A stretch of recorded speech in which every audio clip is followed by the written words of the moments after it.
All right, so you wanted the inside scoop on PM Modi's U.S. visit.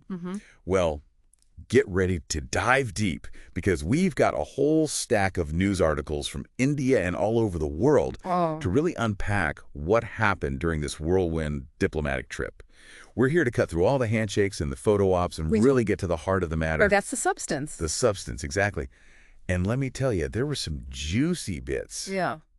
First off, we're talking F-35 fighter jets, possibly being sold to India. Oh, wow. I mean, that's huge. That puts India in a whole different league when it comes to military tech. Yeah. And then there's the whole tariff thing. You know, Trump called India the tariff king a while back. Right. Well, he brought that up again during this visit. Seems pretty serious about pushing for those reciprocal tariffs. Yeah, that is interesting, isn't it? That's a pretty big deal, not just for India, but for global trade as a whole, right? Yeah, exactly. We'll definitely have to dig into that a bit later. For sure. Oh, and one more thing. What's that? Modi's using this "Make in India Great Again" or MIGA pitch. Right. It's like he's channeling Trump. But is it just clever wordplay or is there something more to it? Yeah, it definitely got people's attention. On the one hand, it seems like it's all about pushing economic growth in both countries, you know? Right. They even threw out this ambitious goal of doubling bilateral trade to $500 billion by 2030. $500 billion. That sounds incredibly ambitious. I mean... It is, yeah. And a lot of the analysts we read, they were pretty skeptical about it. Like, to reach that number, trade would have to grow at a pace we haven't really seen before.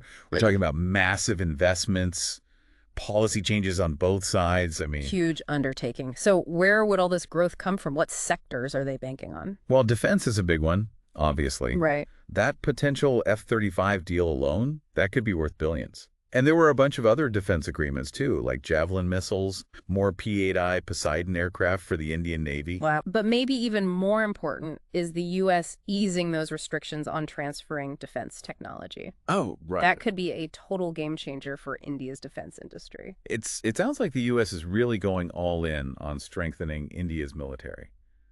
What's the thinking behind that? Well, it seems like both the U.S. and India are pretty worried about China's growing influence in the region. Ah, so it's all about geopolitics. Pretty much, yeah. They see China as a competitor, and they're teaming up to counter that, especially in the Indo-Pacific. Right, but if we're talking about this mega partnership and all these defense deals, why are they even bothering with these tariff talks? It seems kind of contradictory. Yeah, it's a bit strange, isn't it? So those high tariffs that India has on some U.S. goods, they're still a sore point for Trump. He's been pretty vocal about it, calling India, you know, the tariff king and all that. Right. And now he's pushing for this reciprocal approach, meaning the U.S. would basically match whatever tariffs their trading partners impose. So it's like, you raise yours, we raise ours. Yep. Is this actually going to happen? Hard to say what Trump will actually do, but he has followed through on trade threats before. Remember those tariffs on China? Oh, yeah, those were a big deal. Right. And if the U.S. does this, it could really impact Indian exports, particularly things like textiles, pharmaceuticals, and agricultural stuff. And those are some of India's biggest industries. Yeah, absolutely. So this visit was all about deepening ties. Yeah. But there were definitely some underlying tensions, especially on trade. Yeah, it seemed like Modi was trying to walk a really fine line. Totally. Like, he was trying to keep Trump happy, but also protect India's interests. It was interesting to watch how he handled the tariff issue. He was very careful not to directly challenge Trump on that. Oh, yeah, for sure. His public statements were very diplomatic, you know, talking about expanding trade, but also looking out for India's needs. But that tension was definitely there. Yeah. And speaking of avoiding confrontation, what about the Adani issue? Remember those bribery charges in the U.S.? Did Modi and Trump actually talk about that? No, he dodged that question pretty skillfully. He said something like, two heads of state don't discuss individuals. Right. That's the classic diplomatic response. Yeah, exactly. But it also showed that Modi's focus was on the big picture of the U.S.-India relationship, not getting caught up in individual controversies. So let me get this straight. We've got a potential mega partnership, fighter jets on the horizon, but also this simmering trade war. That's pretty complicated. It is, yeah. And it raises a big question. Is this partnership actually good for India, even with those potential economic risks? Right. We'll dig into those trade complexities in the next part of our deep dive. Because, you know, it wasn't all just trade and defense. Right. There were other things on the table, like immigration, the Russia-Ukraine war, even counterterrorism cooperation. Yeah, a whole mix of stuff. So Modi agreed to take back verified illegals living in the U.S. illegally, but he also talked about fighting human trafficking and how vulnerable people are tricked with false promises. It's a complicated issue. That really is. With real people caught in the middle. It's easy to forget that sometimes with all the policy debates and stuff. Yeah, absolutely. It's something to keep in mind as we look at the rest of this visit. Great point. All right, we've covered a lot of ground. Let's take a quick break, and when we come back, we'll dive into what that F-35 deal could mean, those tariff tensions, and India's place on the world stage. Stick with us. All right, welcome back. Let's pick up where we left off with that F-35 deal. It's generating a lot of buzz. Yeah. And for good reason, right? I mean, the idea of India actually operating these super advanced stealth fighters, it's a big deal. It's hard to even imagine. So strategically, what would this actually mean? Well, there's no doubt it would make India's air combat capabilities way stronger. The F-35 is built for air superiority. Right. It would give them a serious technological edge, especially if, there's ever a conflict with China or Pakistan. Which makes you wonder how those countries are going to react to this news. That's a great point. A lot of the sources we looked at, they think Pakistan and China are going to be pretty concerned about this deal. Yeah. It could even spark a regional arms race, as they try to keep up with India's growing military strength. An arms race. That just doesn't sound good at all. Yeah. But this deal, it's not finalized yet. Right? Exactly. It's important to remember that there are still a lot of hoops to jump through. You could have pushback from the U.S. Congress, worries about sharing technology, and of course the F-35 comes with a pretty hefty price tag. Oh, yeah, for sure. So India's going to have to think long and hard about all that. Speaking of hefty price tags, can we circle back to those tariffs for a minute? Yeah. This whole reciprocal policy that Trump's pushing has a lot of people worried. How much of this is just talk? And how much should we actually be concerned about? It's always hard to tell with Trump what he's really going to do. Right. But he's definitely not afraid to make good on trade threats. I mean, remember what happened with those tariffs on China? Yeah. Those had some real consequences. Those trade wars have been dragging on for so long. It's hard to keep up. If these reciprocal tariffs do go into effect, which parts of the Indian economy would be hit the hardest? Well, several industries could be affected, but the ones that are probably most vulnerable are textiles, pharmaceuticals, and agricultural products. Those are the areas where India actually has a trade surplus with the U.S. right now. Oh, I see. So those industries would take the biggest hit. Potentially, yeah. Higher tariffs basically make Indian goods more expensive for U.S. buyers. Right. Which means they're less competitive, both with American products and stuff imported from other countries. So this isn't just some abstract economic theory. Yeah. This could actually impact Indian businesses and people's livelihoods. Exactly. Yeah. It's something that Indian businesses are definitely keeping a close eye on. It makes you wonder if there's a bigger strategy at play here. Could this be part of a bigger plan to change the way global trade works, as some of these sources suggested? That's a really interesting question. Some analysts think that Trump's whole reciprocal tariff thing, it's part of this bigger move away from the kind of multilateral trading system we've had for decades. Yeah. He seems to prefer doing these bilateral agreements where he thinks the U.S. has more leverage. So less about free trade and more about fair trade, at least from Trump's point of view. Yeah, that's a good way to put it. He argues that the current system is unfair to the U.S., that other countries are taking advantage of America's open markets. I can see where he's coming from to a certain extent, but it feels very protectionist, which could end up hurting everyone, including the U.S. Yeah, that's the danger with protectionist policies. Yeah. They can lead to higher prices for consumers, slower economic growth, and, even trade wars. Yeah. The risk of things backfiring is pretty high. It feels like we're going back in time. So with all this talk about fighter jets and trade deals, we can't lose sight of the human side of this visit. Let's go back to the immigration issue for a minute. Yeah, definitely. It's important to think about the individuals who are affected by all of this. Modi's agreement to take back verified illegals, it raises some tough questions about what happens to those people when they go back to India. Like, what kind of support do they get? What challenges do they face? And what about the human trafficking issue that Modi brought up? All important questions. One of the articles we read focused on Indian students who overstayed their visas and are now being deported. They often end up in this really difficult situation, caught in legal limbo, not knowing what's going to happen to them. It can be incredibly stressful. Yeah, it's heartbreaking. Yeah. It just goes to show how complex immigration is in today's world. Totally. It's a really complicated issue, and there aren't any easy answers. But it's important to remember the human side of things when we're discussing these policies. Absolutely. Okay, so we've talked about everything from fighter jets and tariffs to the very personal stories of people caught in the middle of these big policy shifts. It's clear that this visit was much more than just a photo op. Definitely. And it raises a question, what does all of this tell us about the bigger picture of the U.S.-India relationship? Is this partnership actually getting stronger, or are there deeper tensions and problems lurking beneath the surface? It feels like both, honestly. Yeah. Like, there are definitely signs that the partnership is deepening, right? The defense deals, the energy agreements, the commitment to expanding trade. For sure. But then you have these points of friction, especially on trade in China. Right. It's almost like they're trying to figure out how to work together while also competing with each other. It's like a complicated dance, you know? Both countries are trying to figure out where they stand. Yeah. But what makes it even more complex is the personal dynamic between Modi and Trump. Right. You don't always see that kind of chemistry in international diplomacy. Yeah. They seem to genuinely like each other. And that can be a big deal when you're trying to work through these tough negotiations. It makes you wonder if that personal connection helped Modi avoid that Adani question so smoothly. Possible. But even with good personal rapport, there are still potential problems ahead. Those tariff tensions, for example, they're not going away anytime soon. Definitely not. Those economic disagreements could easily escalate and put a strain on the relationship. Right.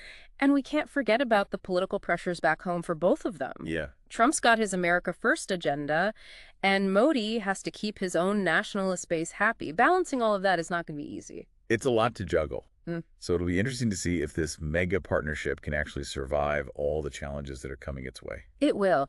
And that brings up a crucial question for India. How much should they align themselves with the U.S., especially considering how unpredictable Trump can be and his whole America First approach? That's the big question, isn't it? On the one hand, being close to the U.S. brings a lot of benefits. Defense cooperation, economic opportunities, access to technology. But on the other hand, India has always been fiercely independent in its foreign policy.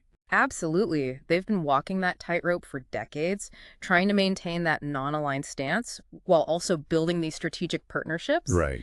And as the world changes so quickly, that balancing act is becoming even harder.